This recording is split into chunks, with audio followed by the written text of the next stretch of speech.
As we hit the home stretch of the tax filing season, it probably wouldn't surprise you if I said there are some people who cheat on their taxes. However, would it surprise you if I told you that they were guided in their cheating by their tax preparers? Here to reveal how this cheating is done, how much of it takes away from legitimate taxpayers, and whether the problem is being properly fought back against, is the founder of Happy Tax, who was previously the owner of nearly 100 Liberty Tax offices, Mario Costanz. Good morning, Mario.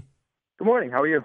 Great to talk with you and find out more about this. I was going to say mystery, but maybe not so much so if people aren't really shocked by this. Let me give you the website for Happy Tax. If you're assuming the obvious, you are correct. It's happytax.com. We'll learn more about that in a few moments. But when we say tax cheating, this isn't, normally we think of someone with the multimillionaires who are trying to cover their tails so they don't have to pay the high tax rate, shelters, hiding money here and there.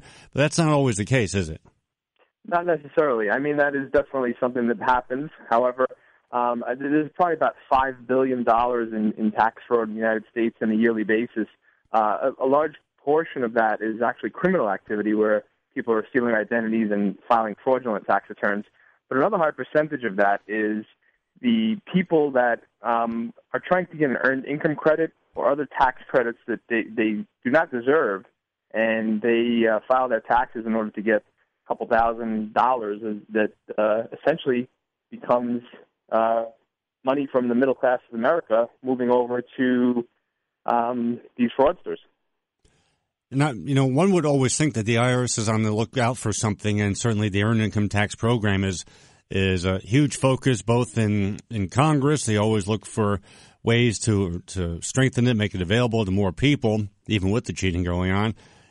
Doesn't the IRS pay as much attention to this as Congress does? Because that's a pretty sad statement if that's true. Well, I mean, the Earned Income Credit is an amazing program. It definitely helps the needy and the poor, but it is also abused. In inner cities throughout America, people that may not necessarily even be working file tax returns, and if they have children or dependents, they ended up getting this Earned Income Credit, which is supposed to be there to supplement someone's income. But in many cases, these people don't even have income. And it's also, at least here in New Jersey, I'm sure other states too, if you automatically, whether legitimately or not, show that you qualified or applied for the federal income tax earned income credit, you automatically get the New Jersey earned income credit. That's correct, yes. It would also flow through on a state return. As that's filed, there would be an earned income credit from the state of New Jersey as well. Now, I alluded to this in the introduction. Is this something that, let's just say, less than legitimate tax preparers see as money in their bank account as well? Well, clearly. What happens is there's promoters of this type of scheme that go out and they look for people that fit that model where they not necessarily have any income, hence they shouldn't even be filing a tax return, and they may have dependents and they may be on some government programs in terms of that's how they're living. But they go out and they find these people and they help them file these tax returns fraudulently, or they increase their tax returns so that the earned income credit is increased, and then they clearly get their fee.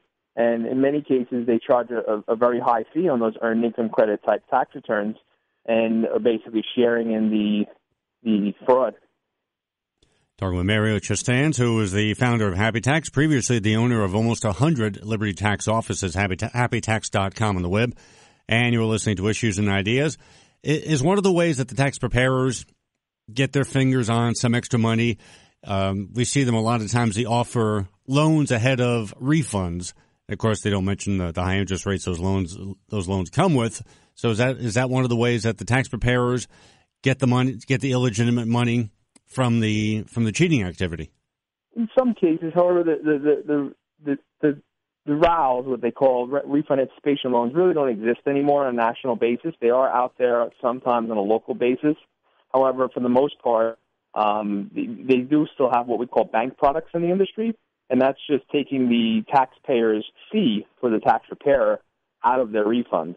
The majority of the time, the refund does not come in the form of a loan. So it does run through the typical refund cycle of the IRS, which takes anywhere from 5 to 15 days. Strangely enough, because electronic filing has always been pushed as a convenience, it speeds back the process if you're getting a refund. But does that open the door to these games? Because if it was old school paper products, you'd have to show a legitimate W-2 form attached to your tax form when you would mail that in. Well, yes and no. I mean, the reason that many of these fraud cases take place is because there is no W-2, and there's legitimate reasons for that. So if someone is self-employed, they wouldn't have a W-2. If they work for themselves, they worked on a cash basis, the IRS does require those people to still file returns, even if you're working for cash, and that's how it's typically abused because there is no necessarily paper trail. And what happens is, and we've seen this over the years, that people may get caught up with somebody that says, hey, I can get you a big refund, come here, we'll get it done, and they'll file the return, they'll get that refund, but then they'll get a letter from the IRS when they're basically asked for proof of that. And what happens is they'll come to us and they say, hey, I got this letter, I got to pay back this money. This other preparer told us to file this return, and it was great, and I got this money. Well, when we ask them, hey, did you have this income?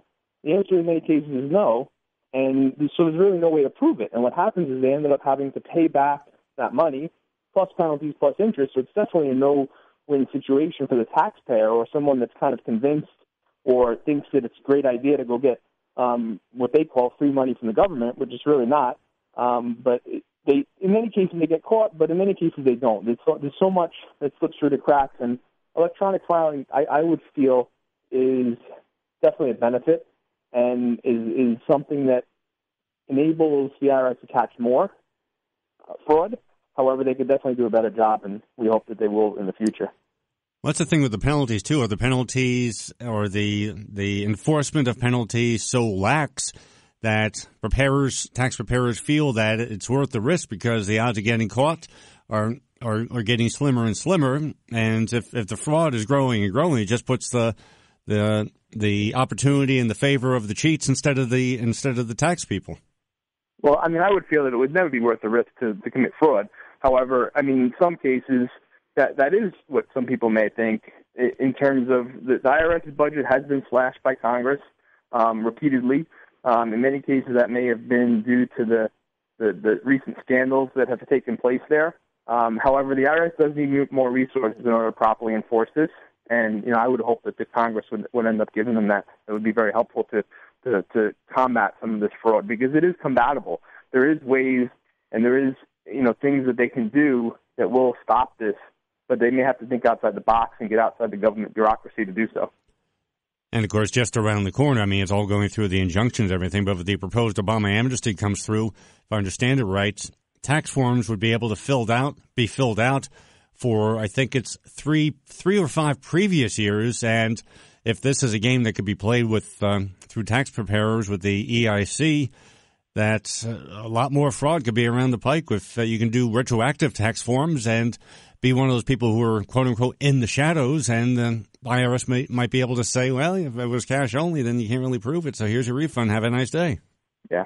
And, in many cases, it's legitimate, too. I mean, some people do work cash only, and whether they're an immigrant or not, there's also people, the flip side of this whole equation is that they work cash only. They think they're hiding from the government by not claiming that cash, and and they actually should get an earned income credit or other child tax credits or things that are available to help people that are struggling financially. So there's benefits to the program, and there's some people that aren't taking advantage of it, and there's some people that are overtaking advantage of it or actually taking it to the extreme and committing crimes by committing tax fraud. And that could be a 9-to-5 job. It could be if you're a professional seller on eBay or whatever the case may be. If one of those outside companies reports they gave you money, you didn't report you got the money. That's one of the ways that you could get snagged. Wrapping up our time with Mario Costanz here on Issues and Ideas. And I mentioned you are the founder and owner of Happy Tax. Talk about what that is all about. Sure. Well, Happy Tax is a new brand. We're going to be offering franchise opportunities in the near future. We are different than what the typical tax companies out there are now in many ways, and the primary difference is that our returns are all signed off on by CPAs, and which gives a better high-quality product that consumers can rely on. In many cases, the knowledge level of tax preparers out there is not up to par, and that's because the IRS doesn't regulate the industry. There's no requirement for a tax preparer to actually have any certification. However, we feel that the consumer deserves a better product and deserves higher quality service, and that's the gist of the Happy Tax model, that all of our returns are going to be reviewed and prepared by CPAs, and we'll have great customer service people in the front, and there'll definitely be more information about that coming out over the next coming months. And you can keep on informed on that with happytax.com, the official website for Happy Tax. And we've been joined by their founder and owner, Mario Costanz. Mario, thanks for the heads up about some of the games being played, because that'll help people in choosing their tax preparers in the meantime as they wait for Happy Tax to establish itself. And best of luck with that growth, because you certainly are one of the, at least by what I've read up about you, one of the more legitimate and more proactive people in the world of tax preparation. So thanks for shooting an honest story and for being here this morning. Thank you so much, Chris. Have an awesome day.